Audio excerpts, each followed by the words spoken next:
രാവിലെ തന്നെ നമ്മൾ ഫുഡ് കഴിക്കാനും വേണ്ടി ഈ ഒരു ഹോട്ടലിൽ വന്നതാണ്. നമ്മൾ റെസ്റ്റ് റൂമിൽ കയറി നമ്മൾ ഫ്രഷ് ആയി. ഞാൻ ഇതുവരെ വിയർ ചെയ്യാത്ത എൻ്റെ ഫേവറേറ്റ് ആയിട്ടുള്ള ഡ്രസ്സ് ഞാൻ ഇട്ടു. അങ്ങനെ നമ്മൾ ഫുഡൊക്കെ കഴിച്ചിട്ട് നമ്മൾ നേരെ ബസ്സിലേക്ക് തന്നെ പോവാണ്. ഫുഡ് കഴിച്ചതിന് ശേഷമാണ് എല്ലാവരും ഒന്ന് ഉഷാറായത്, എനർജറ്റിക് ആയത്. ബസ്സിന്റെ മുന്നിൽ നിന്ന് നമ്മളെല്ലാവരും ഗ്രൂപ്പ് ഫോട്ടോ എടുത്ത് നമ്മൾ പോയത് ഈ ഒരു റോസ് ഗാർഡനിലോട്ടാണ് കേട്ടോ. എല്ലാ ഗാർഡനിലും ഉള്ള പോലത്തെ ബുഷൊക്കെ ഇങ്ങനെ വെട്ടിയിട്ടുള്ള ഷേപ്പാക്കി വെച്ച സംഭവങ്ങളൊക്കെ ഉണ്ടായിരുന്നു ഇവിടെ.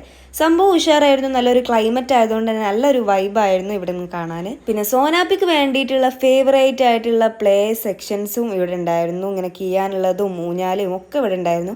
അങ്ങനെ കുറേ നേരം നമ്മൾ ഈ ഒരു സ്ഥലത്ത് തന്നെ ആയിരുന്നു കേട്ടോ. റോസ് ഗാർഡൻക്കാണ് പോണതെന്ന് പറഞ്ഞപ്പോൾ ഞാൻ ഉദ്ദേശിച്ചത് കുറേ റോസുകളും അങ്ങനത്തെ ഒക്കെ ഉണ്ടാവുന്നതാണ്. അധികം റോസ് ഒന്നും ഇല്ലായിരുന്നു. അത്യാവശ്യത്തിന് റോസ് ഉണ്ട് എന്നല്ലാണ്ട് നമ്മൾ വൈഡായിട്ടുള്ള ആ റോസ് ഗാർഡൻ ഏരിയ അങ്ങനെയൊന്നും ഇല്ലായിരുന്നു. ഇനി നമ്മൾ വേറൊരു ഐറ്റം കാണാൻ പോവുകയാണ്. അപ്പം അടുത്ത വീഡിയോയിൽ കാണാം. Bye bye.